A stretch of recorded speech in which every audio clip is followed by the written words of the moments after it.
All righty. Boss and the Brewer, episode number, what is this one? 41? Let me check. I think this one's number 41, which is pretty cool. Hendo is already on here, I think. I just got to let him in. Well, he was on here. Oh, that's too loud. Where is he? Hendo. Here he is.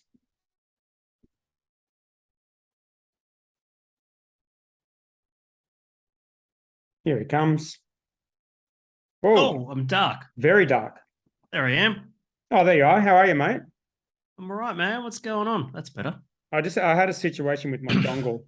Yeah. I have to apologize for that. That's all right. I have already told the 12. Oh, how? Oh, really? Oh, you just Yeah. put that in the group? Yeah. About my dongle? Yeah. Okay. That's fair. How many? What's going on, mate? How many people were watched the live stream last week? Did you check that? Because that's one of the stats I haven't actually looked at. Is there a way you can look at the stats? I don't even know. I don't know either. Do you think it's worth doing? The old Bet live? it's 12. It's probably 12. You want to go live again? Well, I don't know. Is it worth doing, or only for special occasions? Well, it's good to. No, I don't mind because it's good to interact with people. Yeah. Let me see if I can find, because I assume the live video would just stay there, right? Yes, it does. Yes. Let me see. Oh, there's a lot of trash in this group. Here we go. Oh no, that was the video.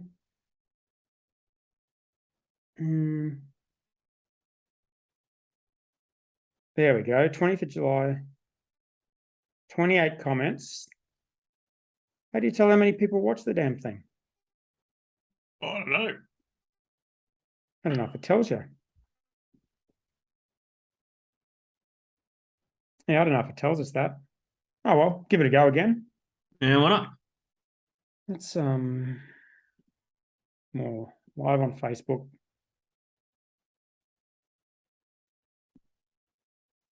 What's happening with you, mate? Oh, flat out. Rolling out smart sensory, mate. Oh yeah, how's that going? Awesome. We're in week 2 this week. Nice. So I've got an app, and why don't you tell us about it? Hey? Why don't you tell us about it? This could be this week's sponsor. Not yet. Okay. All right. Just going nice and quiet at the moment. All right. I'm a bit of a perfectionist. Yeah, going well though. Yeah, it's going well, very well. Nice. You got a couple of test couple of test clients. Yeah, it's going all right. Oh, here we are on the Facebook. Very coy about it, aren't you, Endo? Right. I am very coy about it because I'm a shy kind of guy. All right. I won't probe any further. I want to ask any difficult questions, even though that was your game last week. Here we are. This is true. I can see the chat on the other window, which is great. Awesome. Hello, everybody on Facebook in the Facebook group. And if you can't, if you're not in the Facebook group, you can't see the live stream. So if you go to facebook.com/groups/Boss and the Brewer, you can join the conversation and shitpost with the other 11 of yous. Yeah, well, that's going to be one of my stats. We're going to go through a stats update and we're going to go through how many members we've got. It's not a multiple of 12, unfortunately, but it could be by the end of the episode if we're going to. You never know. Yeah. Never know your luck in a big city. Did you get any feedback from last week's show? Oh, my God. Yes. Yeah. Good? Bad? Yes. I saw messages, phone comments. calls, fucking all sorts of stuff. It was amazing. Nice. We certainly started a conversation, shall we say? Well, we joined the conversation. I don't think we started it, but yeah. And it was pretty good. There was lots of people sort of saying that that I asked, not you. Yeah, I asked some very confronting questions that they all wished were asked and that sort of thing, and I'm like, that's pretty good. And some people like myself sort of, had their point of view changed a little bit, which is, pretty positive. And check out my new glass. I'm drinking. I'll tell you what I'm drinking. I'm drinking the Champion Trophy winning Rebel New Zealand Pilsner. Very nice. In this brand new glass that I've got. Have a look at that. That's cool. Why are you not showing the logo on the front? Are you doing that deliberately? Or that one there, that logo there, the Beer Insider Awards 2022. Oh, it's not a. Oh, is that the Adelaide? Yep. Nice. Is that, show us that Rebel beer again. Is it like a bit of an Ozark theme on the front of that? I don't know. I've never watched Ozark. There you go. Yeah, cool. Do you watch Ozark? What's it about? I don't even know. It's great. It's actually finished. It's finished. Finished now. All done. But there was 5 seasons. Awesome show. I saw comments like that as well, which I thought was really good. About your questions. I had a couple of questions in there that I meant to ask Matt as well, but I felt that we had a bunch of questions for him. And we kind of just had Sean sitting there. So I took some of them out and put them down the end, and I was planning on coming back to them. Yes. And then we talked to Sean, and then we'd kind of been going for over 2 hours. And so we didn't actually get to all of them, but technically that's only an hour and a half on 1.2 speed. So that's true. But if you're watching it live, you don't have that option. That's right. If only we could do that. Yeah. You could pretend it's live, I suppose. Yeah. We could speak 1.2 speed. Yeah. But then you can't cut the silences out. Yeah. Mosquito. Yeah, but no, I thought it was really good. And I've still got more questions. I actually emailed Matt today with some other questions because I thought the stuff about them doing the buy-sell round was super interesting. The virtual trade thing. Yeah. Look, my takeaway from that chat was, but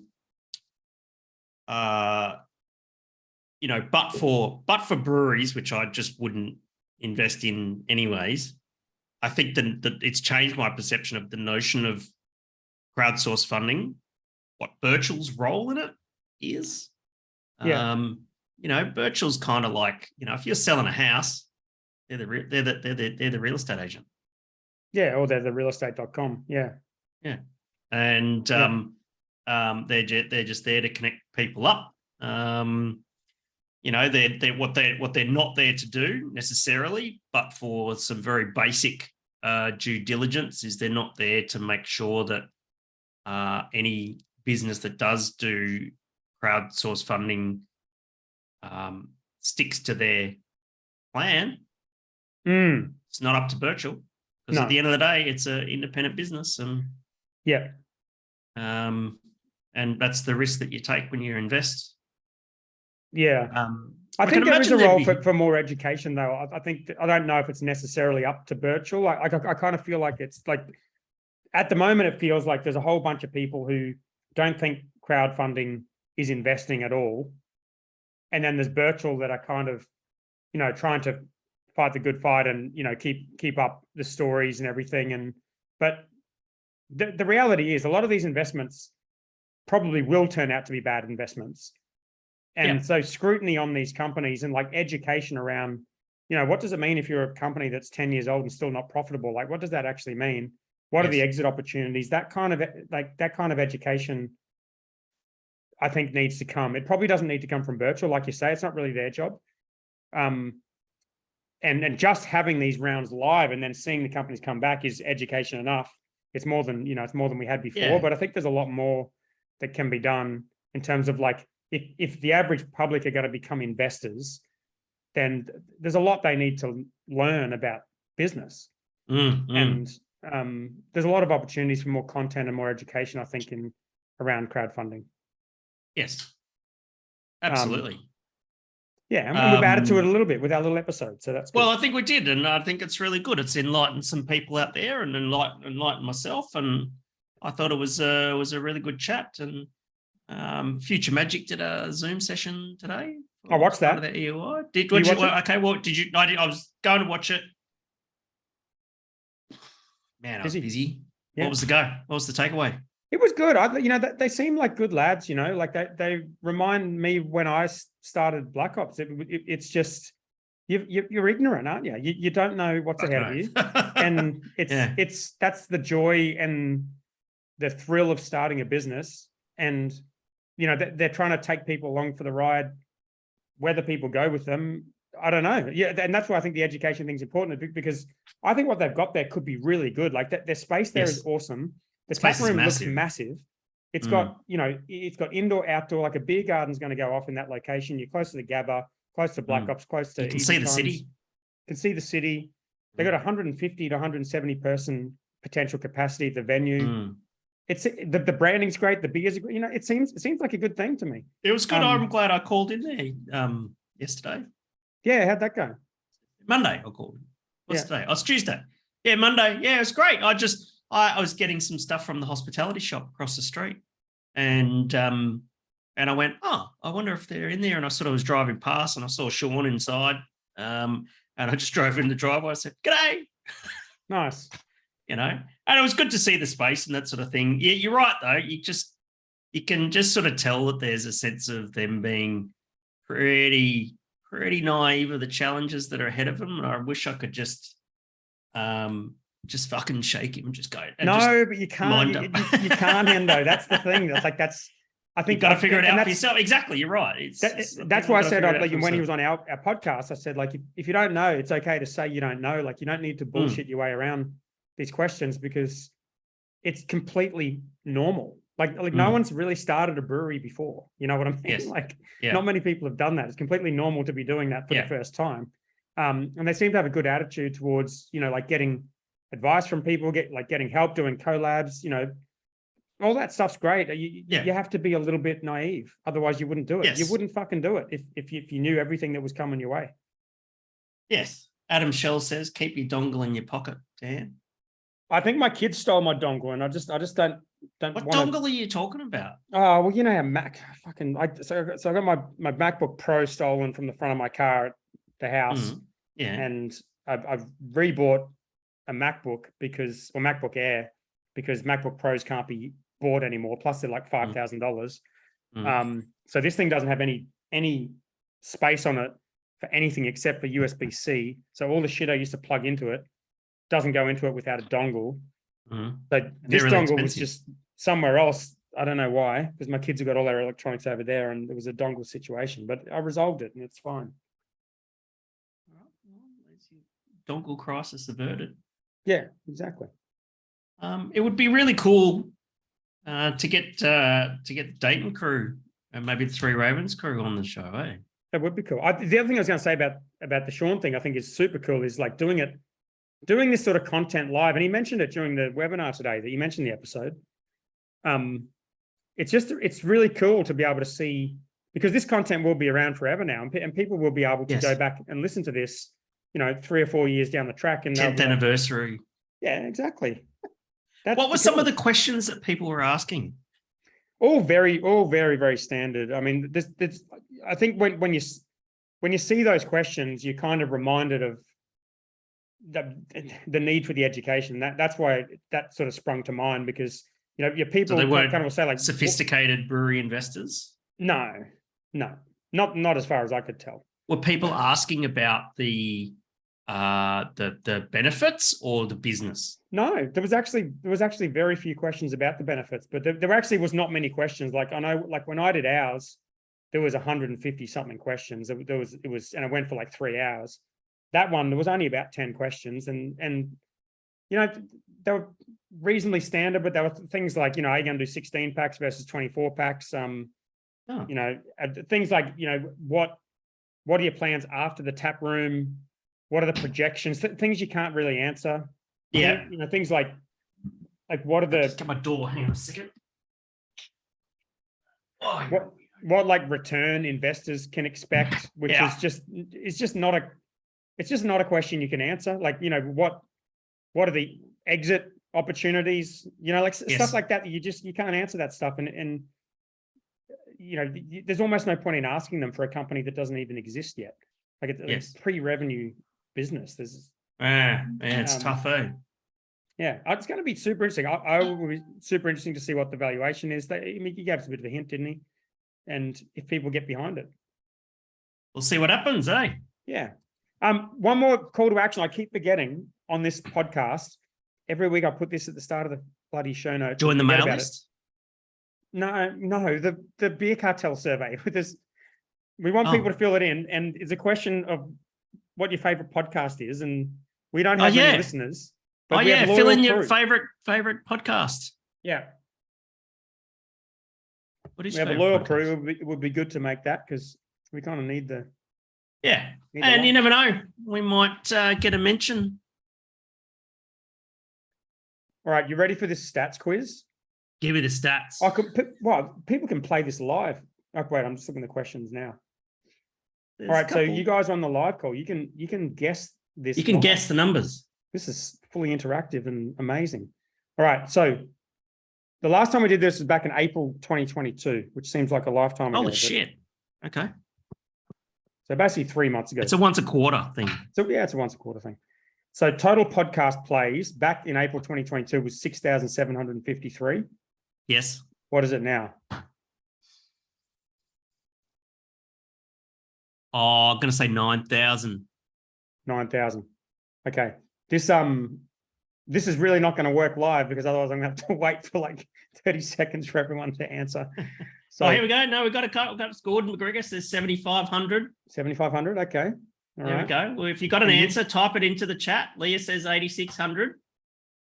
There we go. It doesn't take them too long. There's some guesses here. All right. We've got a few in there. So Gordon's laughing now. Paul Metcalf says 13,200, which is a multiple of 12, isn't it? That's smart. See what he's done there. So it was 8,600. Yeah. Jilly says 10,000. It's actually oh, you know what? I should check it again now because I'll give you the answer right now, and it's very close to a multiple of 12. The answer is 11,640.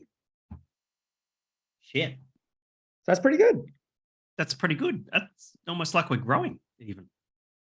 Yeah, well, we almost doubled it in three. Yeah. We almost doubled our listens in 3 months. Exactly. So that's pretty good. We just do this for shits and giggles, though. Why do people even fucking listen to this? It's crazy. I don't know. Oh, here's another interesting one.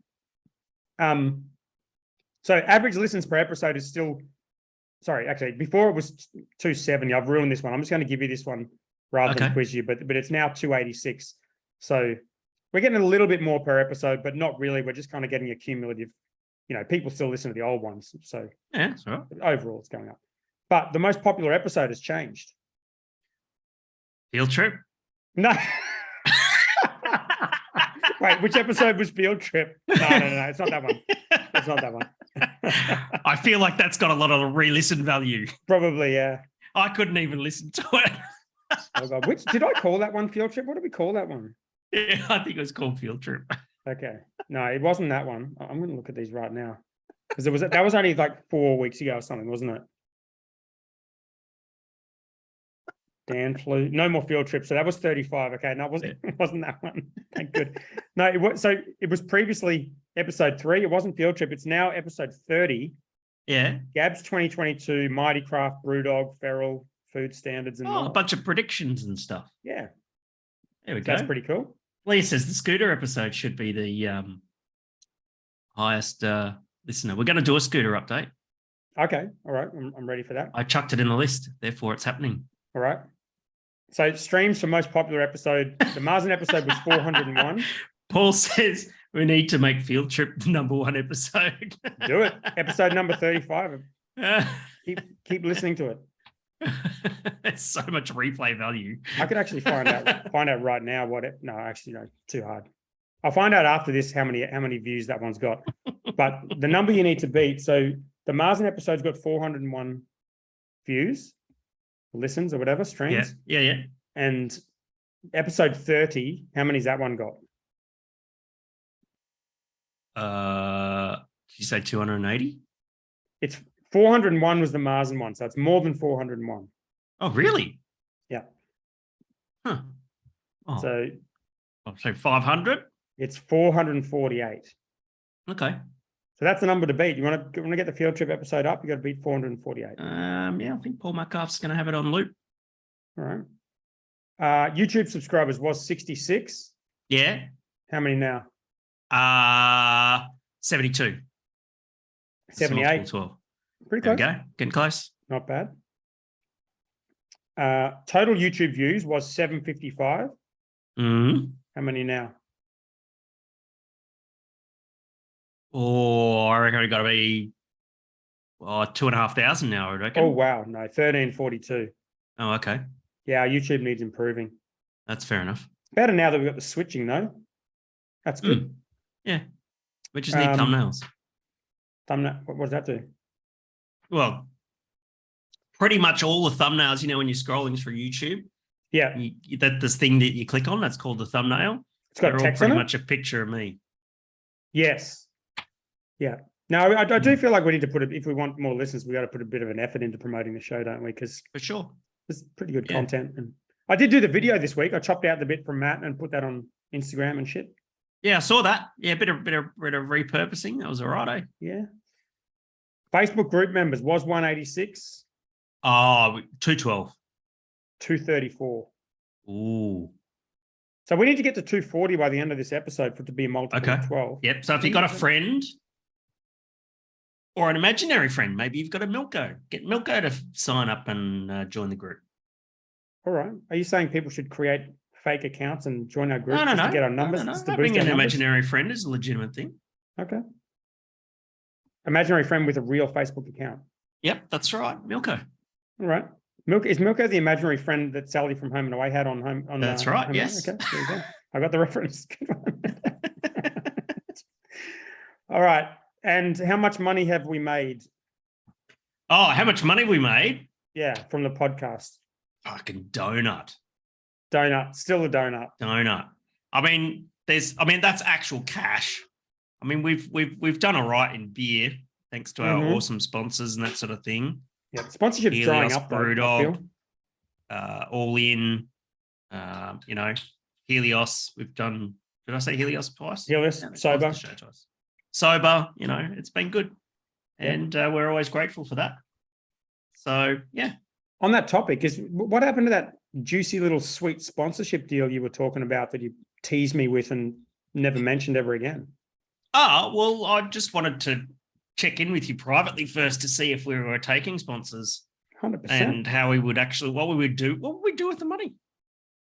Oh, well, some of this cost me money, Hendo. Oh, does it? Okay. Yeah, like not much. Like I've got like web hosting and, like MailChimp's free. There's shit on here that costs, there's not much, but there's hosting, domains, and there's a bit of shit on here. Not much. Okay. Well, we can get you compensated for that. If we got it, no, I don't really care. But if we did get money, we could pay like a designer to do thumbnails, or like have someone create from each episode a thumbnail for social media or something. I don't know. I'm guessing it would be almost $0, but yeah, that's all right. That sounds like a good idea. Yeah. Just reinvest it in the show. Yeah, exactly. Yeah. I'm down with that. That sounds like a good idea. I don't need the money. Let's do it. Because I feel like that some of that content's good. Some of it's complete trash, but some of it's good, and it'd be good to get in front of more people. Yes, that's right. Caesar says merch, and it's like, yes, that's right. You buy the merch and give us money, and we put it into the show. Wait. So, on that topic, I sent Daniel's shirt out today for the prize. Oh, good on you, Pinto shirt. Excellent. Yeah. So I just had to message him and work out the size situation because I've only got larges left, and he wasn't a large, but he was just happy to take it. So, yeah. Good on you. But there you go. We could, if you had a bit of money, we could get a bit more merch and sell that back. Well, yeah, we could do that. Like that. Yeah, all right. I'm down with that. All right. What else we got in here? Facebook. That's about it. And then, okay, last time you gave us a score out of 12 for our overall performance in stats. Yes. You gave us a 3.5 out of 12.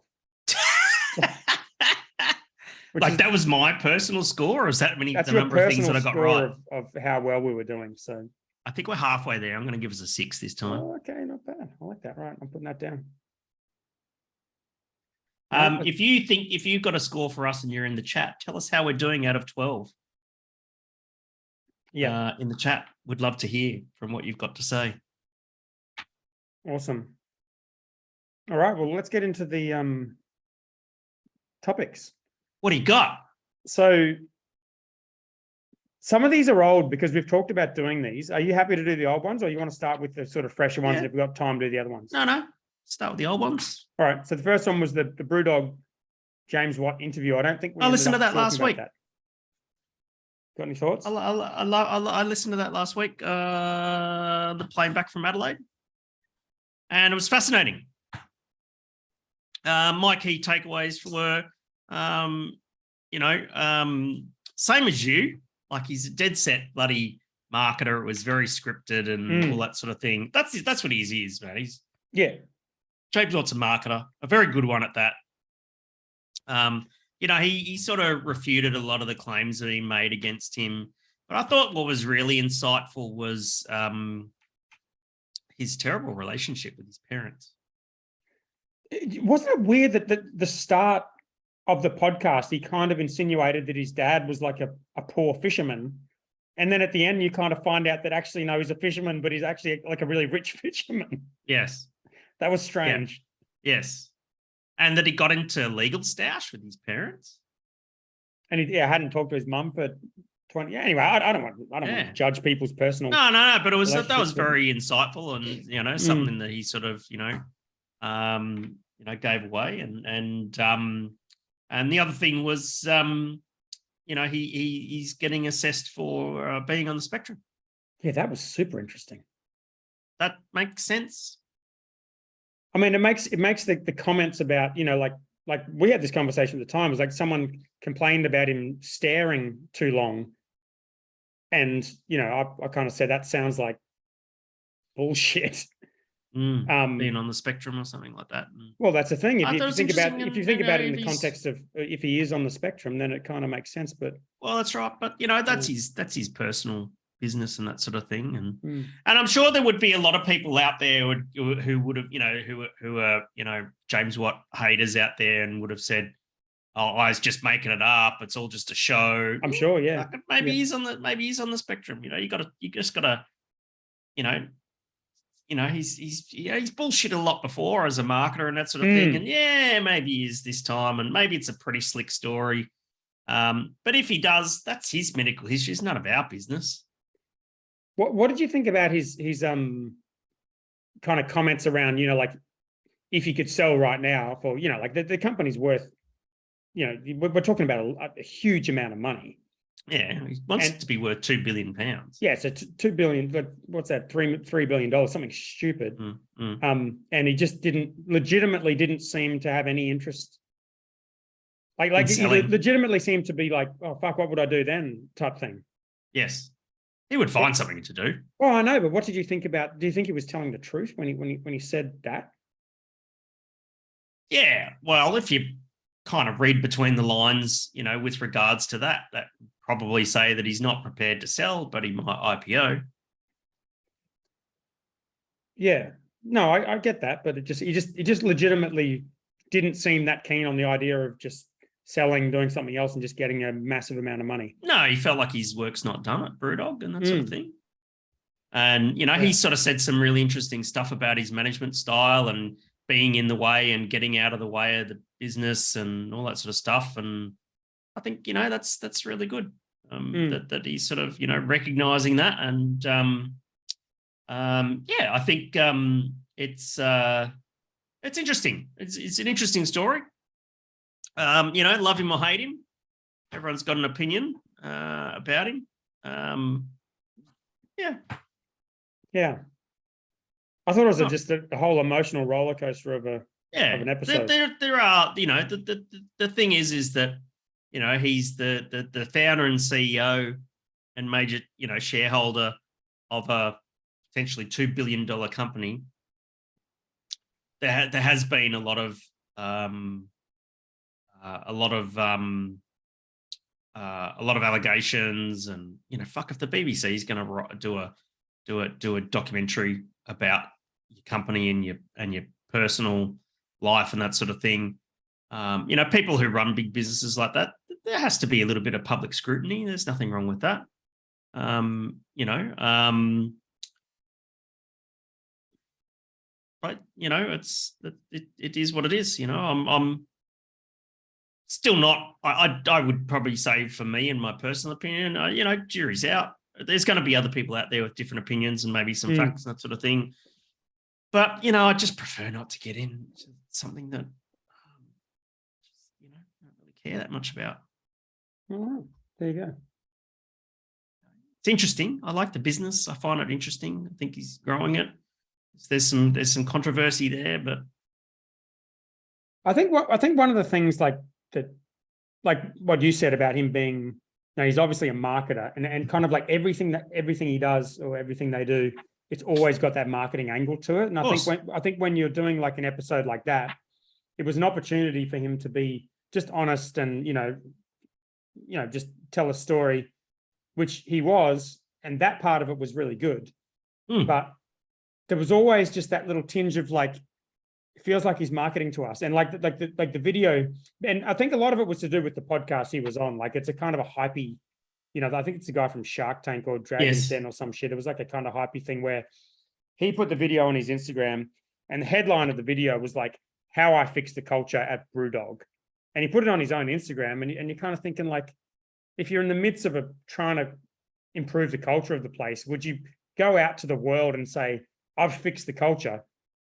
He wouldn't do that. It's kind of like it's kind of like he's just trying to market it, but then he's just sharing a video and someone else is writing the headline and he's just resharing it. But it's just that the little thing where you're like, can you just do one episode and just be honest and not use it for marketing? And I feel like you would believe a lot more of the content. Yes. If you didn't know you were getting something pushed on you.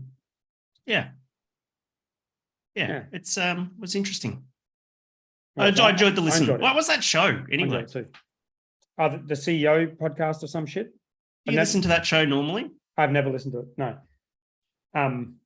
But I listened to the intro and it sounded like a guy from like the kind of Shark Tank, English version of Shark Tank or whatever. And it sounds like it's your cup of tea, legit. That show. Yeah, there's so many podcasts though. There's so many. I can't keep up. Just keep up with the Boss and the Brewer then. I do at 1.2 speed every week. Yeah. Right, David. Do you listen to the show? Well, no, I listened to it when I finished listening to it so I can do the show notes and all that kind of shit. Oh. But I normally stop about 10 minutes in because I couldn't be bothered listening to the whole thing and I just give up on the show notes. But while I'm editing it and putting it on the web and doing the video on YouTube and that, I'll have it playing. So I do listen to the part of it. Yeah, it's good. I enjoy it. It's a good episode. Hey, the other thing people can do is give us a review. Oh, yeah. People do that. How do they do that? I'm going to check right now. You go on the podcast app or Spotify. I think you can just give like a star rating. Yes. But how many stars should people give us? Oh, 12? They should definitely give us 5. I assume it's out of 5. Oh, man, bloody Spotify. But on the Apple app, you can just go to the show and you just scroll. I'm pretty sure you just scroll down. Do you scroll down? Well, yeah, you scroll down. Here we go. We got 11 ratings. What? We need 12. 11 rate. Wait, I'm going to rate us right now, and I'm going to have 12. It still says 11, but I just did it. See, I use the Google podcast app, and it doesn't give you the chance to leave a rating. Yeah, okay. All right. Well, send feedback. Love. Give us some love. Oh, I email you. Okay. Yeah, give us a rating if you feel like it. If you don't, rating. I don't care. Okay. Probably tend to agree. Okay. All right. David Cryer set to retire, and that rhymes. And that's David Cryer set to retire. Yeah. You got any DC stories? Yes. All right. Yes. He's extremely tall, and he's a big unit. He's a big unit, and he is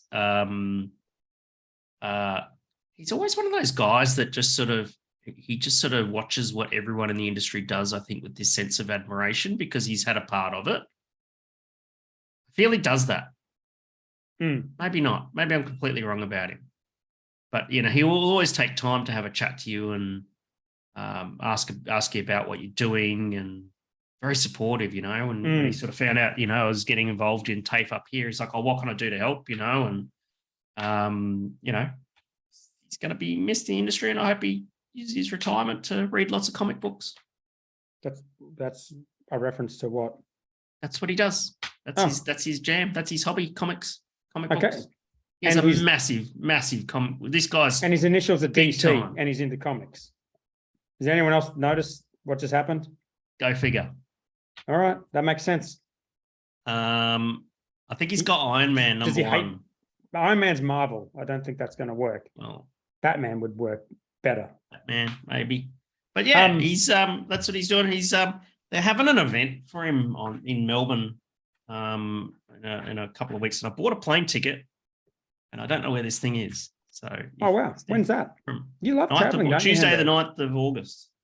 Wow, Come down. I'm going to Melbourne tomorrow morning at bloody 5 a.m. What are you doing? I'm going to see Liam Gallagher. Oh, sick. Yeah. Right. I've got my Parker too. I've got my Black Ops Parker in there ready to It'll go. be cold. It'll be fine. There's Liam Gallagher playing. I don't know. Probably written on the ticket somewhere. So you got a fucking plane ticket to Melbourne. You go, it's Melbourne. Yeah. No, I mean, I've seen It could be the before, Dandenong but it'll be a small Showgrounds, and then venue. you'd be fucked. No, it'll be a small venue. You'll be in the mix in the city somewhere. I don't know. David Cryer has been really supportive to us too. So I would echo what you said. What's your David Cryer story? Well, there's been a couple of times when we've needed support, and he's been supportive. Mhm. Don't want to really necessarily go into any more of that, but Yeah. But one thing I remember is they when the very first year we were in business was that first year that we did the ABA podcast on the Black Ops Operation Brewery podcast. Remember, Yes. got you in, we did some interviews, and we didn't know what we're doing, so we're kind of asking about how it all works. And that year they paid for our tickets to go to the ABAs, which I didn't even know that was a thing. But like back then, we were so broke, like we couldn't afford to buy tickets to the thing. Yeah. So we were super stoked that they paid for us to go, and I think that they paid for 2 years in a row. And the following year, we won Champion Small Brewery, which was one of the coolest things we ever did. And we're probably only there because they just gave us the tickets, which was nice. Yeah, right. And in the years since, we've kind of, other people have come in and gotten free spots on their table, which is awesome too. And I'm sure they've done shitloads of stuff like that. Very, very generous with the RVA tickets. You know. I've been offered them, but I don't spend anywhere near enough money. With my current configuration in the industry, to someone who deserves it, Oh, I think you deserve it, mate. But yeah, I get what you're saying. All right. Good on DC. Enjoy the comments, the comics. Come to Melbourne. Yeah, all right. On the 9th. All right. I might. Good. Speaking of travel, how was this is going back a couple of weeks now, the beer and barbecue fest? Yeah, well, 2 festivals that I wanted to chat about that I enjoyed. So we sort of had a break and for Origin, and then we had Matt on last week. Juicy Festival. Yes, didn't talk about that Juicy one. Festival, which was on at the Fortitude Music Hall in the Brunswick Street Mall in Brisbane. That might have been where I saw adult. Liam Gallagher last time. Right. Yeah. You're a pretty serious Liam Gallagher fan, mate. Who isn't? He's a king. He's a king of rock and roll, mate. He's the last true rock star. He's all right. Mm. Hey, if I do this right, and I put my eyes up like that, I can do the thing like out of Wonderwall where he's got the reflection off his glasses. See that? Oh yeah. No, that's cool. And after all, I'm not going to sing. Keep that going, because that could be the video, like the cold open. I hate that ring light. Actually, yeah. I got to do a photo. I didn't do that last week. So wait, I'll do the thing where I got the thing like that. Oh yeah, that's cool. And after all, am I Wonderwall? Do we get copyright strike if we do that? I have no idea. That didn't sound anything like the original though, so probably Well, not. good. Then we won't get a copyright strike. That's the cold open though. Thank you. That's good. Yeah. Juicy Festival. I went into that with really low expectations. No, really, you're excited. Really low. What do you mean? I was excited for it. No. I was excited for it, but my expectations of the actual festival was really low. Like I was expecting, okay, so it was $140 for a ticket. All your beer was included and all that sort of thing. Yeah. And I thought, oh man, there's going to be big crowds, big queues for beer, big queues for food. Wasn't really expecting much. Anyway, I had a beer at Netherworld, and then went and had a Guinness at Finn McCool's across the road from the Fortitude Music Hall. And there I ran into Pete from Garage Project. Oh, nice. And Cuzzy and Ali from Range, and a whole bunch of people just having a Guinness. Ooh. And because Guinness, it's like the good beer. If Hollandia don't do a dark beer, so Guinness. Okay. And so we sort of had a beer. They all went in, and they were sort of singing the praises of how well the concert the festival was set up, because I went to the evening session. I thought I had tickets to the day session, but I actually went to the evening session. And they were sort of saying, a couple of people wanted to, they said, oh, should we come and set up our bar? And they're like, no, it's all good. And all the brewers had to do was just rock up, start pulling beers. All the beers already pulled through. It was all really well done. Good, love that. And so we sort of moseyed up, queued up. We were queued about, 30, 40 meters down Brunswick Street Mall. And I thought, oh, fuck, this is going to take ages to get in. About 7 minutes. Everyone's in. We go in there. And straight to the Lager Lounge. Everyone who saw me there knows that I went straight to the Lager Lounge. Nice. And that's where I stayed all night. Good. And straight up to a bar and got a beer. You never had to queue for a beer all night. Can I ask you a question? Mm. Did you have to take a piss in a puddle of water between two food stalls? Didn't have to do that at all? Well, why would you ask that? That sounds weird.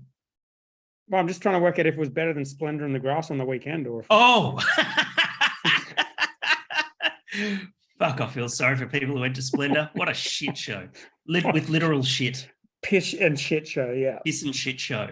Yeah, okay. No, that's good. See, good. maybe my expectation of Juicy Festival was there was going to be like the beer version of Splendor in the Grass. But I was very pleasantly surprised. No, shockingly surprised in that it was just such a well-run festival. The beers were excellent. You got to really interact with the brewers. It was very intimate. There was a good number of people there. The entertainment was excellent. And I ran into Matt MacGyver from Range there during the night, and I sort of, sort of congratulated him on organising such a good festival. And is that the tall fella? Said, yeah. What's that? I don't actually know them very well. Is that the tall fella? Pretty tall? No? Yeah. Beard? I'm gonna Google him right now. Go. You keep talking. Anyway, so he's like, and I saw Mitch actually, the head brewer, down at Netherworld beforehand as well, and he's like me. He just every time he does events, he just had to. He just said, "Oh, I had to get away from there just to recharge the batteries." I'm like, "Don't blame me, mate. I know exactly what it's like." Yeah, that's the dude I'm thinking of. Yeah, he always says good. Yeah, so Matt was saying, he said, I'd done a lot of, been involved in a lot of beer festivals in the UK, and I just wanted to bring that model to Australia. Yeah, and I think he succeeded big time. What's the model? The smaller beer festival that's focused on intimate interaction with the brewers. Yeah. Not having to put your hand in your wallet for a drink.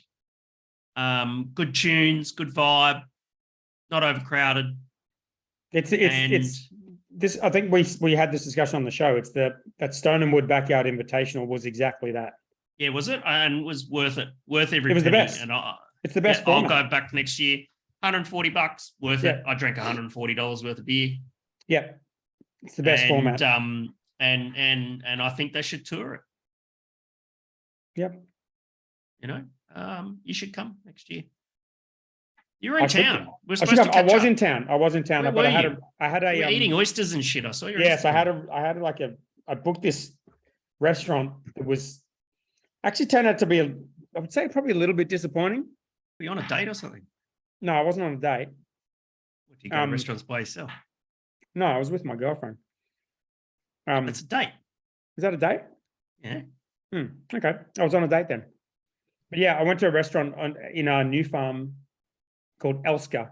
And it was like one of those set menu ones where you get a different food in Tenerife, not New Farm. Yeah. Yeah. Where you get like a different, it was like one of those really super, super fancy kind of set menu ones that we'd booked a fair way out. Yeah. Because it's hard to get into. Yeah, I think hard to get into, or was just that lined up, but yeah, it was actually not. It wasn't amazing. So it might have been a better call to go to Juicy Fest in hindsight. But yeah, there you go. I do agree with you with the format. The that Stone and Wood one, I always say is the best event we ever did, and we worked it, but I didn't have to work because I think Ali was doing the bar, and Ali and someone else was doing the bar, and we just kind of rocked up, went around to the Stone and Wood. There was 5 other breweries. It was on the Gold Coast. After the whole thing ended, they did like a kind of lock-in thing, and you could just drink whatever beers you wanted. It was just awesome. The whole thing was awesome. You're not paying for anything. You're not lining up. I don't think anyone's making any money. Hopefully people were at this, but none of the brewers who go to those things make money anyways, and I don't think they have the expectation to. So if it's easier for them, if it takes some of the work effort out, good on. It's a win for everybody. Yeah. Yeah, I wonder how much it costs. Like, that's a serious venue. Like, I'm guessing it costs a shitload of money to. But then you don't have weather to worry about, do you? It's indoors, so all weather event. That was good too. We just had the beer. Don't like it when you go to those outdoor festivals and it rains. My hair goes all frizzy. Oh yeah, I could imagine. Well, we just had the beer and barbecue one on the Gold Coast cancelled, and then you had the shit show of Splendor. This Crafted's a 2-day event coming up. So when's that? It's the end. Is it the 8th of? No, 28th, 29th of August, I think. I think I'm going to go to that one. Oh, you got to go. It's. Everyone says it's amazing. It is great. But I mean, could you imagine being a festival organizer? That must be the most stressful fucking job. An outdoor festival organizer in 2022. Yeah. Fuck that. Me.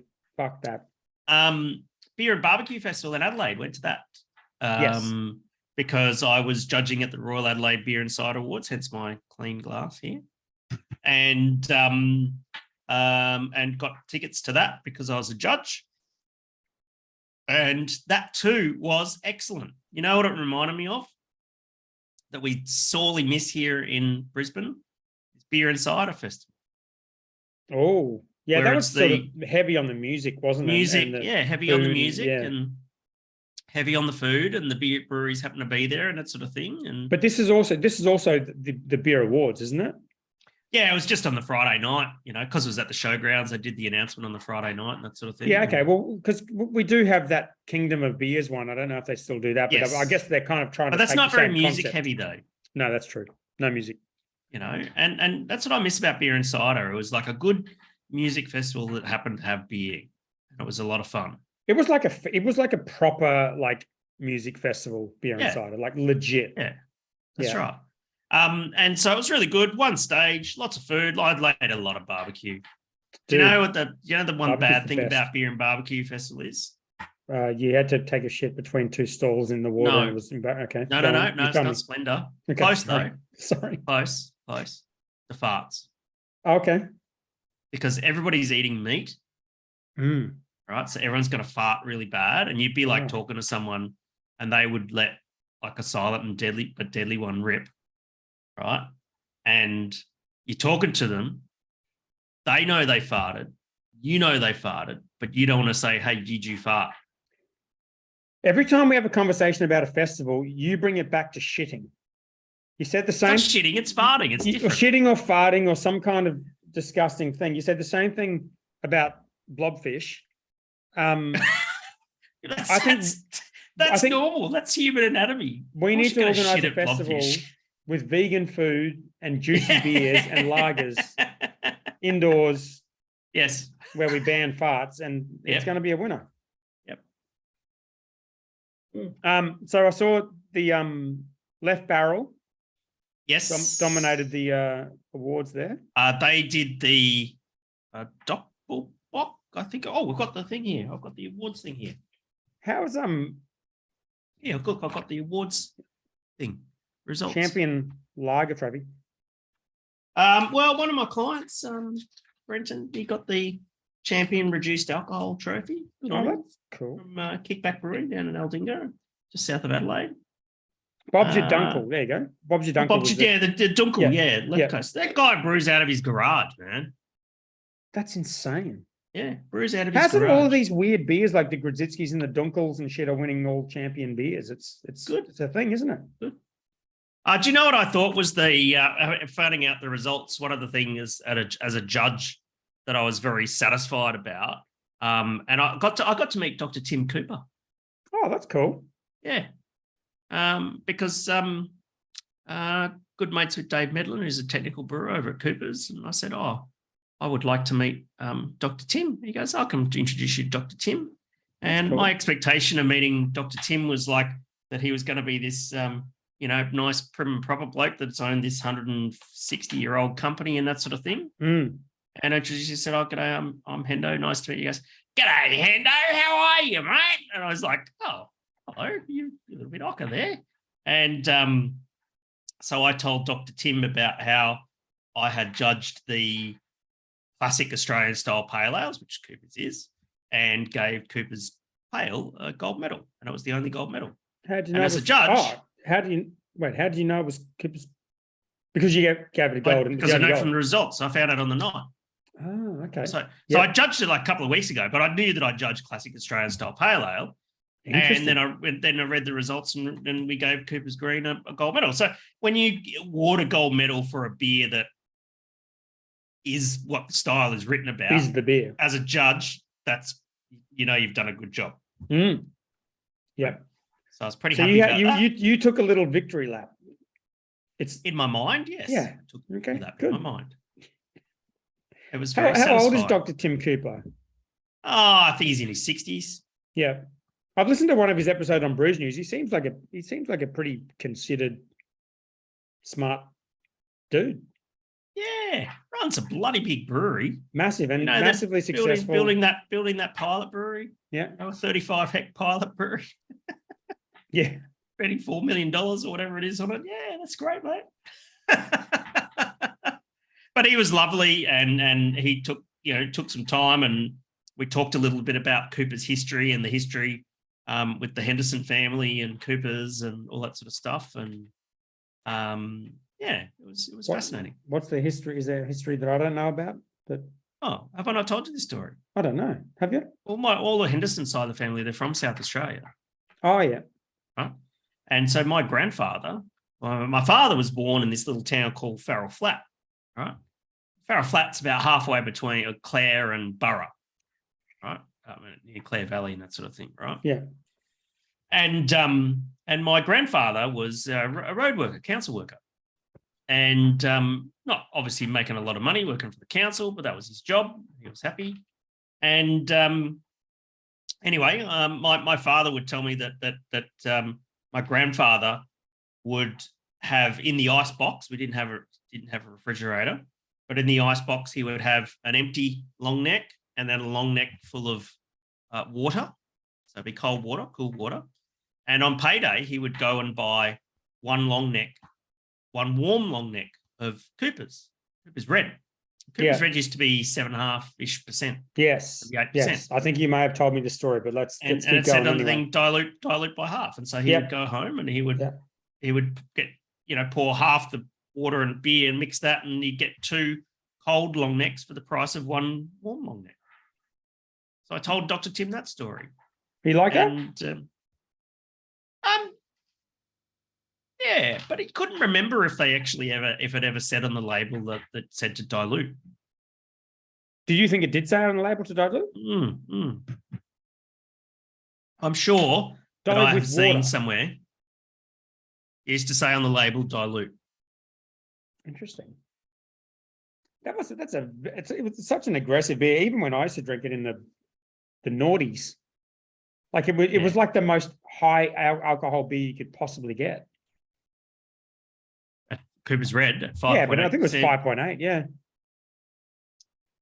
There's nothing really thing. So yeah, it's like that's the go. There you go. East Coast Haze appears for Cooper's Google results. Awesome. Well, so Brendan Ash, who actually did ask a question that I'm going to answer on this podcast. What did he say? He slid into my DMs, but he has pointed out there's a fucking spatula behind your Aber trophy. Yes. Yeah. There is. Okay. That's Conan. That's Conan, my spatula. So when I went, you can see how he's got marks on him on the spatula there. I guess. Right. And so when I was, this is a very sturdy spatula. And so when I was a backpacker absolutely. When I was a backpacker in Europe and we would go to Germany, went to Oktoberfest and that sort of thing, you would buy for one Deutschmark a bottle of Lowenbrau, a long neck of Lowenbrau. And so have you seen Once Were Warriors, how they used to open the bottles like that, sabering and that sort of thing? That is how you open your Lowenbrau. So it's a bit of a reminder of when I used to do backpacking. And his name is Conan.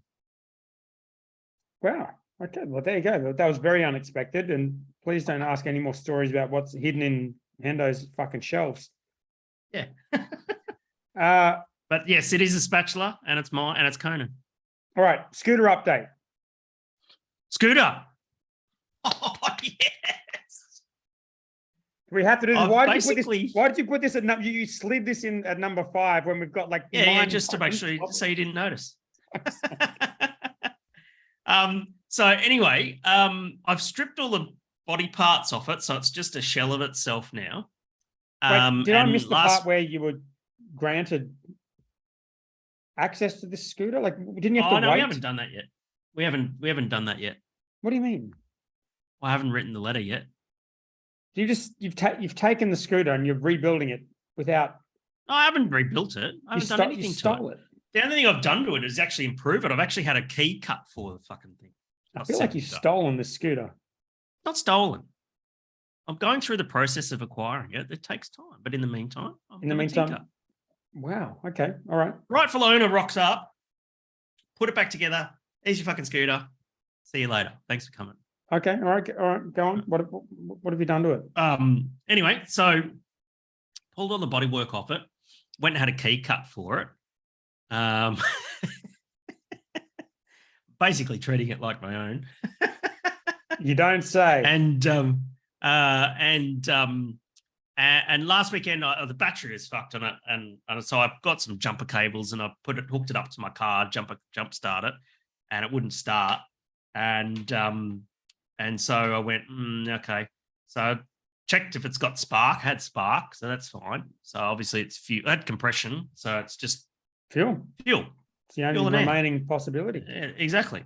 And so I went, okay. And the fuel that was in the fuel tank is pretty old and fucked, that sort of thing. And I pulled the air filter off. That was filthy. I think it's been a paddock basher. Anyway, this afternoon I did a very long day. Paddock basher in St. Lucia. Well, whoever used to own it probably used it as a paddock basher because they've ripped the muffler, they've cut the muffler off it, and that sort of thing. So okay. And anyway, so this afternoon I did a long day and I went, I'll just go and have a bit of a tinker. So I went to Repco and they have this stuff called Start Your Bastard. Yeah, like the shit you spray on it, add a bit of fuel into the mix. Yeah, it's like ether. So it's highly flammable. Yeah. And you just spray it, put a squirt into the carby. Yeah. And it just sucks in it. And if it's going to bang, it's going to bang with that shit. And lo and behold, it fucking turned over. Oh, nice. Started. How did that sound with no muffler? Was it loud as shit? Loud. Yeah, smelly and all that sort of stuff. But nice. I changed the oil on it as well. So okay. You know, and so it's going. So did it keep running? Realistic. No, the fuel's all old and stale. I swear the fuel in there's Like once it ran out of ether, you could keep it going, but it was not that Right. fuel's old and stale, so I've got to get that out of there. But it just showed you that okay, could put good fuel in it, and away she goes. So Right. that's Well, good. that's the next project. Put good fuel Yeah. in. So anyway, so game on. It's not major damage, you know, and it goes. It just needs a cleanup, basically. Yeah. So that's so as I acquire it, this is where I go and get the 100cc big bore kit for it and make it into an 80 or 90 kilometer an hour monster. What kind of CCs are you working with currently? 50. Okay. Well, okay. 50cc 4-stroke. And has there been any progress in the thing you do when you take someone's vehicle and take it into your own possession and start working on it? Normally you get the handover that says you can have it. Has there been any progress in that side of things? That doesn't exist. No. That sort of thing doesn't exist. No. Okay. There won't be a magical letter from the government to say that you own it. Do you know when you register? And because I rang the main road, because I've been to the police about it, right? And I said, "Oh, there's this vehicle that's been abandoned on my property." Yeah, but you got to go. Can I I know acquire that, it? but you got to go through the process. Yeah, I know that's okay. Has there been any Good update in progress. that process? No one's come forward. I feel like you just fucking stole some guy's scooter. We both know you just stole some guy's scooter. I haven't. And you're spraying it full of shit and trying to start it up. You say I stole. You say I've stolen it. I say that person has abandoned it. All right. How do you know? When do you get to the point of the time when it's your scooter? Well, 6 months, but I've had the place for a year. Okay. So I just have to go through the process of notifying all the other people in the building. Which you've done? That's tomorrow. Okay. I'm going to stop asking questions. And then put an ad in the paper. Okay. All right, but you haven't done it. You have to do a public notice. And that's you doing everything reasonable to try and find the owner. All right. Well, but can I say it one more time? You haven't done any of that. You've just taken it and you're fucking with it. But I'm talking about it. All right. I mean, how many views does the local paper have? Probably more than 12? Probably not. Exactly. But you have to do a public notice. Where do you do public notices these days? Boss and the Brewer podcast. Well, here we are. That's public notice. Yep. Very public. And 12 people are going to notice. All right. Yeah. Indies. There's a lot happening with the indies. Yes. What is happening with the indies? Well, they're open for entries as of the 22nd of July. So if you're a brewer and you want to send your beers in for the Independent Beer Awards, start thinking about what you want to enter. There's an expression of interest open for judges. So if you want to get into that side of things. Are you thinking of judging? I'm definitely not. My palate is shithouse and it's not something I'm going to ever do. But a lot of people in the industry are good at this kind of stuff. And if this is the first time they're finding out about it, then sweet. The thing that I found interesting was what time? So entries are open. Entries are open. When do exhibits have to be at? I think it's like the end of August. It started 22nd of July. I think it was end of August or something. They have to be due. So there's no like mad rush. Well, we can smash out a Grodziski in that time. There you go. 12th of August. Ooh, let's do it and send to the Grodziski. God damn it. We forgot about that, didn't we? We were going to do it before. We were going to enter it in the Indies. Let's enter in the fucking Indies. No, it's too late. It's not too late. It's a Grodziski. It's like a 2-week beer. It's like it is literally 2 weeks away. It's 2 weeks away. That's when the entries close, but that's not when the exhibits have to be. Oh, that's true. Sorry. Yes. No, you're right. You're right. 26th of September. Oh, no. So judging commenced 26th September. So I'm guessing you kind of have to send it the week before. Okay. Hang on. No. Let me click the link that says key dates. Yeah. Entries closed Friday, 12th of August. Labels sent to breweries Friday, 26th of August. Delivery of entries. See dates here. Queensland, Monday the 5th to Wednesday the 7th of September to Chill Logistics in Yatala. 5th to 7th. That's sitting there for 4 weeks. What? Right. We can smash that out. Yeah. No, that can be done for sure. Right. That can be done. I'm calling Lara. Call Lara. She makes these decisions, not me. So Did you see? Who does the entry though? It depends. Probably Eddie. Eddie will probably do the entry, but I think we're trying to involve the brewers a bit more this year and sort of work out, like, well, there's a couple of things. One is I think it would be good. Normally, just me and Eddie are kind of like, this is what we'll enter, but this year we sort of thought it would make more sense to involve the brewers more and be like, what beers are you particularly proud of? Like, which ones do you think make sense? Especially if we've got brewers in there who've done stewarding and like Stuart the Stewart and people who've done judging. But the other thing is they've changed the way they determine the champion breweries, which I think makes sense. But I actually don't know how they did it before, but I've looked at how they do it this year. And this to me makes a lot of sense. So you will know more about this.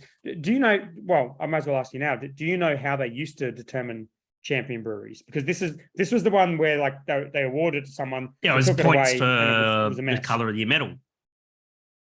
It was what? It was points for the color of your medal. Right. But so, okay, let me explain my understanding of how it works this year is it's a median score across all of your beers, which to me, I think is a great idea. I don't think that's how it's worked. Like I think the ABA is your top 4 beers. I don't know about the Indies, but the ABAs is your top 4 beers, right? So if you've got 4 gold medal winning beers, you're probably winning champion, even if you don't have a trophy. This is the median of all of your beers. I gotcha. So it says here, champion brewery, I'm looking at the entry guidelines. The champion brewery trophy signifies the brewery exhibiting the best and most awarded overall range of beer throughout the competition. To be eligible for this trophy, an Australian independent brewer must meet the IBA's constitutional definition and have entered at least 4 beers, and one of those must achieve a gold medal. Yeah. There's more to it, though. If you scroll down further, champion trophies, go to the next page, champion trophies, and read the stuff about median scoring. Median scoring method. So scoring for champion brewery trophies is determined by a point system using the following criteria. A brewery's total points are divided by either A, the number of entries from that brewery, or B, the median number of beers entered by breweries in that brewery size group, whichever is higher. In the case of a tiebreaker criteria is the total number of wet medals won, the number of gold medals won. The first point, though, let's not skip over that, because that is essentially how they determine the champion trophy. They're saying it's the median score for every beer you enter. To me, that sounds like a good change and a very big change, and very different to the ABAs, because it's a consistency award, is what it is. Yes. So basically, I get it. So instead of like your top 3 beers, your top four beers. Top 4 is the ABAs. Yeah. It's the so if, for example, you have the champion median size brewery, or it could be champion Queensland brewery. Exactly. It's the median number of entries from that group of breweries. And that's that's where the scores come from. Or it's the amount you entered. And I think that I assume the spirit of this is, let's not give a trophy to the brewery that entered 1,000 beers because they ended up with 4 golds. Yeah, but you won't get that because because if you entered 1,000 beers, it's going to be the median number of beers entered by breweries in that brewery size group, whichever is higher. Yeah, which is 1,000. No, which is the median. No. Whichever is higher. Yours is 1,000, and that is higher than the median. So it's this change to me makes a lot of sense. It's rewarding the overall consistency of your beers, as opposed to if you get 4 high golds, you win. And if you enter 1,000 beers, you're probably going to get 4 high golds. Which to me, if you've got what happens at these awards, and it's happened a lot at the local awards, is people who've got a healthy marketing budget will send a fuckload of beer into these awards because there's no downside of doing that. No.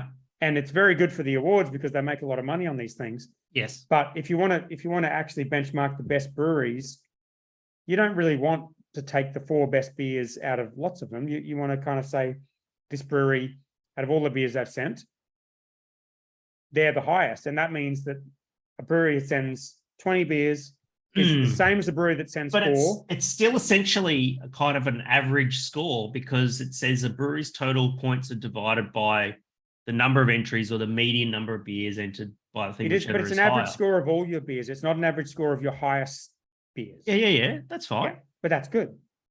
It's not. It's rewarding breweries So that if you aren't get- rich.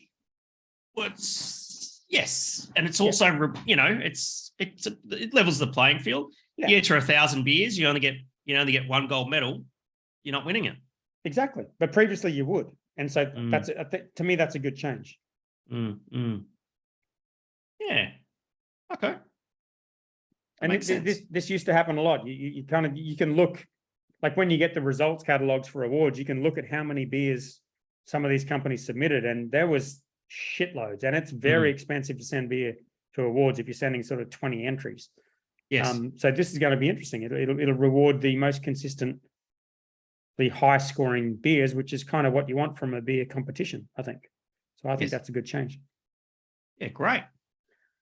Well, they had to go through all of that kerfuffle with the errors in counting and that sort of thing. And I like the transparency. I think it's good. It's good. It's clear. I think it's a bit hard to know how these things are judged. So at least it's clear how it's judged. And they've got their little thing in there about if that doesn't work, there's a total number of medals, and then or there might be multiple. Total number of medals, like that's if you're going from like a kind of a playing field leveling solution to the backup being total number of medals won, like that's a terrible tiebreaker because that will literally just reward whoever submits the most amount of beers. So if there's a tiebreaker, it's going to be whoever sent 1,000 beers. That's the person that's going to win. So that's shit. You got to do it based on something, though. You do, but total number of gold medals won is the second one. That's better. But total number of medals, like a lot, like breweries that are making high quality beer, a lot of different styles, they're getting a medal for every single beer they send. So, yeah, of course, it rewards consistency. I like it. Yeah. All right. NZ Beer Awards. Oh yeah, this is all about beer awards, isn't it? Well, there's a few on at the moment. We entered the Wayne Grodzisky in the Indies. I'm going to talk to Eddie and Lara. 100%. Do it. You'll have to brew it. We need to brew it first. Green Flanno. Oh, don't worry. We're talking about Flannos. I'm going to get a beer. We are talking about Flannos. You have a malt Flanno? I'm going. Ooh, that guy in that photo. So if you have a look at the link for the New Zealand Beer Awards, old mate in the back there looks like Hemsworth's less good looking brother. He's wearing a nice little green Flanno there. I like that one. Huh. Have a think about that. Must be a malt. It must be a malt Flanno because green Flannos are for malt. Red is for dry hopping. And that's how you basically become a brewer, is just buy a whole bunch of different Flannos, I suppose. I don't even know. Maybe you could let us know in the chat. Do you have a different Flanno for a different type of job you do? We're not all brewers here, but no. Well, this one I use just for chopping down trees, so this is my blue one. But okay. And smoking meat. I use. There needs to be a yeast Flanno. That's true. Yeah, well, I've got some content for Flannos later. But what do you think about these New Zealand Beer Awards? Do you look at the winners there? What do we got here? Champion Microbrewery, Kanui, Bruco, Kerry, Three Sisters, New Plymouth. Awesome. Behemoth. Yeah. Behemoth Medium Brewery, shout out because we've got Garage Project. Garage Project won large as well as best beer, I think. Champion New Zealand Exhibitor, Three Boys. Champion New Zealand Manufacturer, Steam, of course.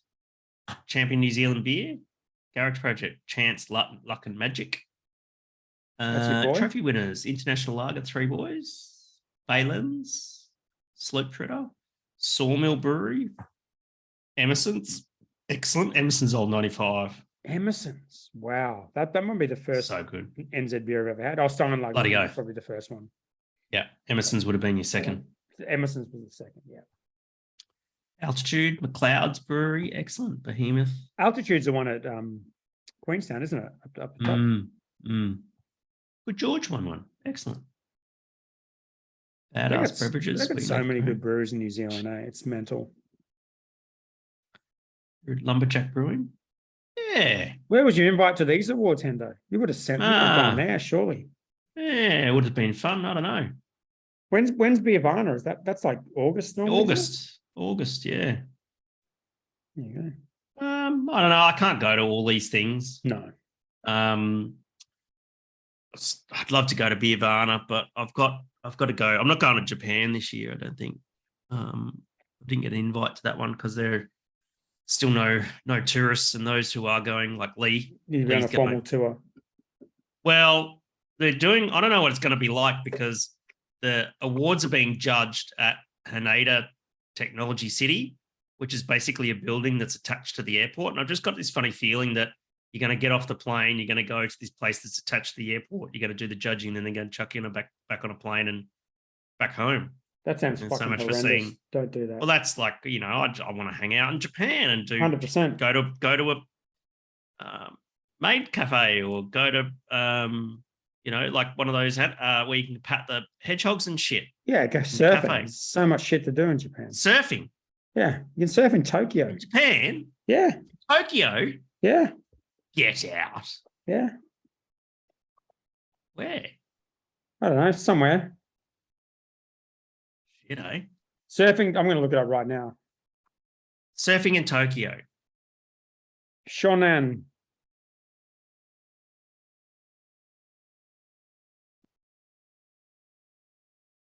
Plenty of exciting spots where you can hit the waves. Yeah. Is that Tokyo? Tokyo? I might be making up the Tokyo thing. You can definitely surf in Japan though. 100%. I would like to go skiing in Japan. I'm pretty sure you can surf in Tokyo. I'm looking up Tokyo right now. But I might be going, if I get a Guernsey to go judge at the Indies, should be there. I'm speaking at the Australian National Homebrew Conference in October. Oh, that's fun. Where's that? Melbourne. Did you just get loud? What the fuck is happening? Are you like really loud or? Huh? No. See, I'm loud. Yes. But you're not loud. Let me turn myself down. Okay. Because I've got my own volume thing. Okay. Do you have a level thing, Majigo, like a DJ? Yeah, like I've got this, like a physical. Oh. So this is my microphone that was making the noise the other week. Yeah, does it sound okay now? Yeah, it's fine. Okay, good. It's a bit loud. I'm fucking loud. Yeah. I like it though. It's nice to be able to hear both of us. Yeah, so no Japan, but I've got another couple of trips planned to Melbourne. Oh, man. Guess what? I hit platinum on Virgin. Oh, nice. It's fucking sick. Didn't one of the 12 see you in the Virgin Lounge or something? Really? Did I make that up? Mate, I don't know. They didn't come and say hi. That was the case. I must have been in the VIP section. All right. One last story, and then we got 12 questions. Actually, I actually don't think there was any questions, but let me see. So, Hop Nation ABAC claim dismissed. Yes. But this was a billboard about non-alcoholic beer, and it said something like avoid the obstacles or some shit. Here we go. Dodge hazards with a clear head. Okay. That's what it said. And ABAC kind of said, this is fine. But they kind of reiterated, I think, what they said before, which is like, if you're an alcohol brand and you're selling non-alcoholic beer, you have to be careful. Yes, it's an extension of your brand. Extension of your brand, yeah. Yes. Yeah. So that would imply that if you're someone like, say, Sober, that only does non-alcoholic beers, that you could have that kind of advertising that said dodge hazards with a clear head. But if you happen to also make alcoholic beverages, then no. I also wonder, like I think I've said this on the podcast before, when we did a billboard once, we've only ever done one, they would not print it without getting pre-approval from ABAC. So I don't. Yeah. This you know why? Because the billboard companies are signatories to the ABAC code. Yeah. But see, I wonder with this, like, I assume it was pre-approved. Had to be pre-vetted. Yeah. Had to be pre-vetted. Yeah. You would not get a billboard without having it pre-vetted. Yeah. And then television, newspapers, billboard companies, they're all signatories to the ABAC code. Yeah. All right. Well, there you go. It's an interesting one. Doesn't mean it's necessarily fair that a non-alc brewing company can say that sort of stuff, but Was that like a play on words? see what you did there. All right. Oh, look, it's Angus Grant said, "Ask the hard questions, Dan." I like that. Yeah. We could swap the good cop, bad cop thing, and I could be bad cop. That was 17 minutes ago. Angus said that. I'll fucking take the win. Whatever. I don't know what he's talking about, but I'll take it. It's when you're asking me questions about the scooter. That's what he was probably. Yes, that makes a lot of sense. You're asking hard questions there. Yep. All right. So 12 questions. Yeah, what do you got? The first one, I don't think there's literally no questions on this. I know that Luigi's got one question. Does anyone buy a microbrewery nestled in the Dolomites, Northern Italy? Question 2, why not? I would buy a microbrewery nestled in the Dolomites. That sounds great. What's it? It sounds like a nice place to retire. Dolomites. This sounds like a Commonwealth Bank. No. It's not that when you're a kid. Mind you, Yeah, 10% interest. Exactly. So 10% interest is. We're the same age, aren't we? You know how they still pay 10% interest on Dolomites. Incredible. That looks cool as shit. Yes, buy it. Definitely buy it. Bloody oath. Skiing. Okay. Retirement project. Yeah, skiing. Okay. Well, so the answer to that is yes. And the only other question we've got is, so Brandon wanted to know, the guy I mentioned on the podcast who wears nothing but Flannos, that's Connor, number 2. Mm-hmm. And I mentioned it the other day, he's got 10 different Flannos. He said, are they Dixon brand? And Brandon says, they are the shit, but obviously not as prestigious as Gladfield. What brand is yours? Flano. So the brand that we were talking about on the show that Connor buys all the time is indeed Dixon brand. Where do you buy Dixon brand? Just Dixon. Kmart? No, definitely not. I think he said, Connor told me there's one shop on the Gold Coast that sells it. Like it's like I can't even remember the shop, but like if you look on dixonquality.com.au, like that name, check out. I'll send you the link right now. Check out these. You give me a live review of these Flannos. Oh shit. I'm gonna put it in. Actually, I'll put it on the live chat. Okay. Sorry, on the live call. Dixonquality.com.au. You can comment on the live stream. I commented myself on the live stream. Yeah. Like that? Can't see it yet. You can't? Oh, maybe it's delayed. Oh, there it is. There you go. I'll send it in the chat as well. All right. Let's have a look here. Oh, they are fucking nice Flannos. They're good Flannos. Nice Flannos. Oh, they do Hawaiian shirts as well. So they literally have a section on their store called flannels. Yeah, quick flannels. It's not the right red though. No, they don't have a dry hop flannel. You need the Gladfield one for that, but it's for all other purposes. They've got 30 pages of Flannos. You shit me. Oh, it's wine shirts. Well, that's unbelievable. You can get, oh man, Flano bikinis. You want a Flano? Where's the Flano bikini? Page 4. You really skipped ahead there, didn't you? There's actually so many different colors of Flannos. There's that's orange black and blue ones, there's purple black ones. Fly Centennial. So many black and gold ones. Fuck that's off. Sick. Oh man. The Burley women's flannel. The Burley flannel. Wow, they've got a flannel just for Burley. Wow, that's impressive. Yeah, they're really legit, like really good quality. Oh, there's the bikini one. There you go. I see to buy them direct or? Yeah, direct. I think there are a couple of shops. See, I reckon they'd have a red and white. That white and black one looks like a dry hop flannel if it was red. I'm finding it. I think I've seen Connor. The Suicidal Tendencies 2.0 flannel. Wow. Do you wear that when you're skating? Or listening to Suicidal Tendencies. There it is. There's the flannel. What number? There's what the page? Red and black. Fuck. Page 7. I'm on page 7. What page are you on? Yes, I think I'm page 9, I think. Look at the URL. It'll tell you. Oh. Oh, there we Black- go. Page Black 9. Page 9. Riffle, Black Riffle Coffee Oh, Company. yes. Black Rifle Coffee. If you mouse over, you see the hipster with the beard and shit. That's the dry hop Flanno. Yeah. That's Yeah. sick. That's cheap too. 80 Oh, bucks 80 for a bucks. Flanno. $80. Sorry, I was looking at the youth one. I'm very young. There's the Freddy Krueger Flanno.